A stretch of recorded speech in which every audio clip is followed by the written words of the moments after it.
Bonjour à tous, je profite de ces moments de confinement pour mettre à jour mon tuto de la paella. Donc il vous faudra tout d'abord une poêle de diamètre 40 pour 9 à 10 personnes.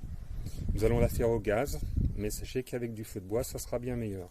Ensuite, pour 9 à 10 personnes, à peu près 2 petits morceaux de viande par personne, ça fait 15 à 18 morceaux de viande. Moi je vais mettre ensuite des coques pour finir, d'autres pour mettre des moules. On a des langoustines, une dizaine de langoustines, des poivrons, des haricots, des tomates, du chorizo, de l'ail, un colorant alimentaire, et on finit par 900 g de riz, 900 à 1 kg de riz pour finaliser notre paella. Donc maintenant, la poêle étant de niveau, ça c'est très important, nous allons donc verser l'huile.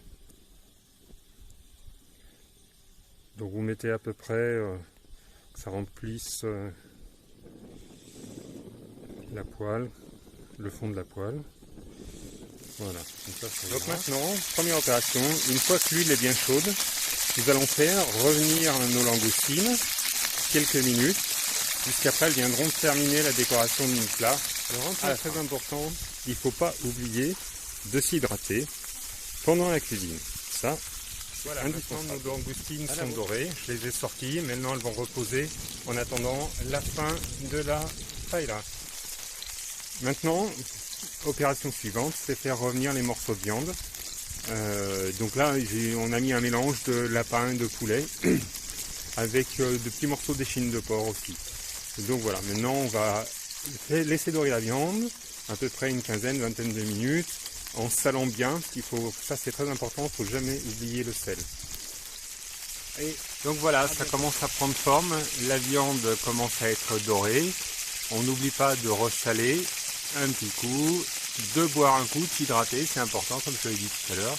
Et voilà, et on laisse les choses se faire. Donc maintenant la viande a bien doré, j'ai rajouté les poivrons et les haricots.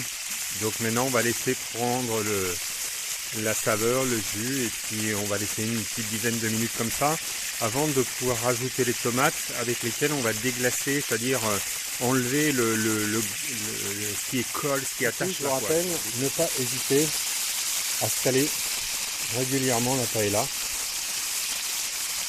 Voilà, comme ça. Et ensuite, bien entendu, continuez à ne pas oublier de s'hydrater. Voilà, maintenant j'ai ajouté les tomates. Et avec les tomates, on va venir déglacer la poêle. Donc on frotte, puis accroche sur la poêle de façon à ce que ça disparaisse et que le brûlé. Donc voilà, la poêle est déglacée, les tomates, les poivrons, les haricots, tout ça bien doré avec la viande. Donc l'opération suivante, ça va être de rajouter de l'eau pour laisser l'eau bouillir pendant une vingtaine de minutes avant l'opération finale qui consiste à rajouter du riz. Et quand on va remettre l'eau, on va mettre de l'eau jusqu'à peu près 5 mm du bord. Maintenant, je vais mettre un petit peu de chorizo. Et puis après, on va laisser monter à ébullition, puis on va attendre une... Donc voilà, l'eau, on vient de mettre l'eau. Ce qu'on va mettre maintenant, c'est du colorant alimentaire pour venir colorer couleur safran. Ce que j'ai oublié de vous dire tout à l'heure, c'est qu'au moment de mettre les légumes, il fallait mettre aussi les gousses d'ail que l'on avait préparées. Donc voilà, maintenant on attend la mise en ébullition et une vingtaine de minutes à partir de l'ébullition. Voilà, maintenant notre préparation est en train de frémir, bouillir. Maintenant, une opération importante, c'est de goûter le jus pour savoir s'il reste suffisamment s'il y a suffisamment de sel ou pas. Maintenant, le chef va donner son avis. Alors, faut-il rajouter du sel ou pas? Non. Donc voilà, c'est parfait. On va laisser encore quelques minutes comme ça. Et puis après, on va pouvoir mettre le riz. Maintenant, nous sommes prêts à mettre le riz. Donc, notre 900 g de riz. Que là on va mettre dans notre poêle.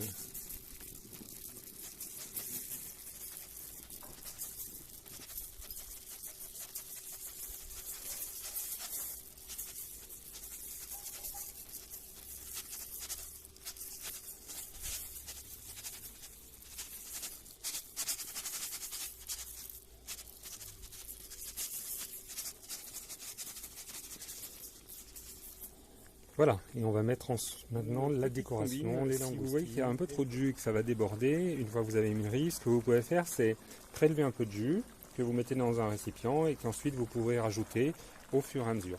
Donc voilà, la décoration est terminée, on a installé les langoustines et les coques. Et puis maintenant, on va laisser une vingtaine de minutes que le riz cuise. Donc en général, il va absorber l'ensemble du jus et puis s'il y a besoin, on va pouvoir rajouter au fur et à mesure le jus qu'on avait mis de côté. Tranquillement, voilà. Il reste encore une dizaine de minutes et ça sera parfait et nous pourrons passer à... Ça y est, notre paille là est terminée. Donc on va pouvoir passer à l'étape dégustation.